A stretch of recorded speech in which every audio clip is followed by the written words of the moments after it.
अस्सलाम वालेकुम। मोहम्मद सिद्दीक मिठू अरबाब आला मौजू आज़ाद कलाम। अच दिल भर जानी तुझी याद अचे थी, दिल जूं चार ॻाल्हियूं करियूं तुझी याद अचे थी। कुछ वॾे आवाज़ में कुछ आस्ते ॻाल्हियूं करियूं तुझी याद अचे थी। हिकु हिकु ॾींहुं ॼण लॻे थो जहिड़ो साल, तुंहिंजूं मोहबत भरियूं ॻाल्हियूं याद अचे थी। जॾहिं खां तोखे ॾिठो अथमि तॾहिं खां घणो बेचैन आहियां, हाणे त दिलि खे रोके बि नथो सघां, तुंहिंजी यादि अचे थी। आऊं तुंहिंजे लाइ तूं मुंहिंजे लाइ, ॿियो कहिड़ो सहारो, मिठूअ जी आरज़ू तूं अचु, तुंहिंजी यादि अचे थी। ही मुंहिंजो नंढड़ो तुफ़ो यादि रखंदे या विसारे छॾींदे, चाहत सां ॾिनो अथमि तुफ़ो यादि रखंदे या विसारे छॾींदे। रहे थी मुंहिंजी दिलि में तुंहिंजी दिलि, डिॼे थी वरी बि मुंहिंजी दिलि, मोहबत सां तुफ़ो ॾिनो अथमि यादि रखंदे या विसारे छॾींदे। तुंहिंजो साथ रहे हथनि में हथु रहे, उल्फत सां तुफ़ो ॾिनो अथमि यादि रखंदे या विसारे छॾींदे।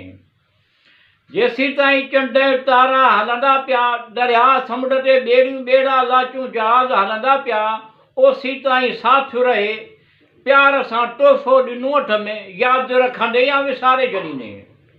सचाई आहे ख़ुलूस त रस्तो एतिरो ॾुखियो कोन्हे, मिठू आसरनि उमेदुनि ते तोहफ़ो ॾिनो अथमि यादि रखंदे या विसारे छॾींदे। अकेलाई तुंहिंजी यादि निढ न आई, अकेलाई तुंहिंजी यादि निढ न आई, वरी न ग़म अचनि तूं अचु थिए सराई। तूं अची न सभु मुश्किल आसान थी वञनि, मुंहिंजी दुआ आहे रब पाक खे तोखे दिलि में अहिड़ी पाए।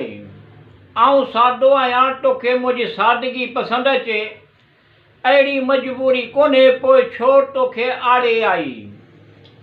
तुंहिंजूं अदाऊं मूंखे करार ॾियनि थियूं, ॼण त डपु ख़ौफ़ थो लॻे त थिए न जुदाई। मन मुंहिंजे खे छॾियो तुंहिंजो, मन मुंहिंजे ते मूं लिखी छॾियो तुंहिंजो नालो, मिठू आस उमेद तूं ईंदे त रस विराईंदुसि मलाई। दिलबर जानी अचो बहार आई आहे, तोखां सवाइ दिलि बेक़रार आहे, मुंहिंजी दिलि बि तुंहिंजी आहे तरफ़दार, ख़ुशियूं आहिनि हर तरफ़ मौसम ख़ुशगवार आहे। तुंहिंजी यादि आई तूं न आहे छो भला, तुंहिंजो वाइदो तुंहिंजो इंतज़ारु आहे। फ़िरेबी मूंखे फ़िरेबी चवण वारा चवंदा आहिनि, प्यारु करण वारो डिॼंदो कोन आहे, कार कहिड़ी वहिंवार आहे।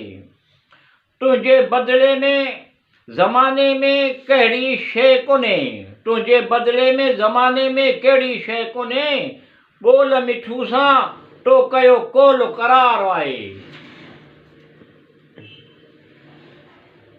पंहिंजो ई सायो ॾिसी शर्माइजी वई, पहिरीं ई क़दम ते घबराइजी वई। निढ कोन थी अचनि, चैन कोन थो अचनि, अहिड़ो दिलि खसिजण जो डपु ख़ौफ़ थी वई। हाल जहिड़ो बेहाल थी वियो आहे, हाल जहिड़ो बेहाल थी पियो आहे, चंड तारनि खां अॻिते कीअं हलंदे इते ई रहिजी वई। कॾहिं ख़्वाबनि में बि मिलण जी कोशिशि न कजांइ, ख़्वाब त टुटी पवंदा न, पोइ जे कुझु थी वई।